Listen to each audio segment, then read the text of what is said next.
Hello there. This May has brought some very sharp changes in weather fortunes, particularly so actually for rainfall. In April, it was an exceptionally dry month, one of the top four driest months on record for April, with just 28% of the normal rainfall. Contrast that with what we've just endured this May. It's been a real downpour, but particularly so for Wales, where it's been the wettest on record, and those records go back nearly 160 years. Still, the weather's changed just over the last day or so, and for most of us, it's dry and sunny at the moment. The first time this month I can say we have high pressure in charge, but underneath that high we do have some low cloud that's lurking around the North Sea. So there are a few places that will keep that low cloud. For example, parts of eastern Scotland, where it's not just going to be cloudy, misty and murky, it's also going to be cold. Temperatures just about 8 degrees Celsius for some, and I don't really see the weather picking up here really through the rest of the day. Temperatures a little bit higher again. We're looking at highs up to 23 or 24 degrees Celsius around the London area. Now, as we head into the first part of June, that's warm, very warm and sunny weather will be with us, but later in the week we're going to start to see some thundery downpours moving in. Hello there, good evening. It took a little while for the sun to fully come out, but once it did, there was lots of sunshine to enjoy. Similar picture through tomorrow. Hello. Well, before we have a look at the weather for the week ahead, because tomorrow is the last day of Meteorological Spring, it's the perfect opportunity to summarise Spring 2021. And I'm sure you'll agree it was a spring of extremes, from frost and snow to rain and gales, but also quite a bit of sunshine. In fact, this is how March started. It was a very dry, a very sunny month, pretty cold at the start, but then towards the end of the month it actually warmed up. 24.5 degrees in Kew Gardens. Maybe summer was around the corner. Absolutely not. My goodness, what a turn the weather took.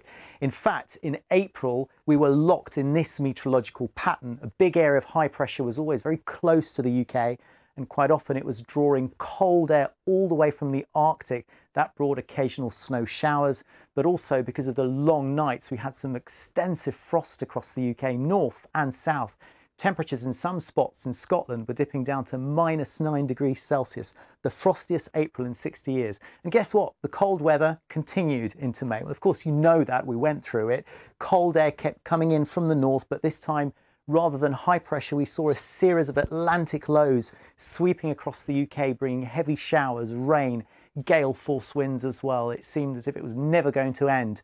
And in fact, it was a very chilly month. No surprise there. Temperatures on average were about 1.5 degrees below normal. See what 1.5 degree does? And it was also the wettest on record for Wales. But now the cycle has been broken and we finally have got a dose of summer warmth, early summer warmth, just about into spring. And then the dreaded word, unsettled, from Wednesday onwards. But before you panic, let me just tell you that this low pressure, which is going to bring unsettled weather, is coming in from the south, so not bringing cold air. In fact, we're probably going to get some thunderstorms, difficult to pinpoint where. And in fact, towards the end of the week, this is what the jet stream looks like. There's this sort of wobble, this dip in the jet stream, or trough as we call it, and that also makes the forecast quite tricky. But we think that further storms will be developing in the south and it'll send it northwards. But also with that, we'll see warm air continuing from the south. So the cold air's out in the Atlantic. Yes, the weather's going to turn unsettled in the week ahead, but I promise you, we're not going back to the cold weather that we had in the last few weeks. Enjoy your bank holiday weekend. Beautiful evening out there after a beautiful day. Warmest day of the year for Scotland, Northern Ireland and Wales.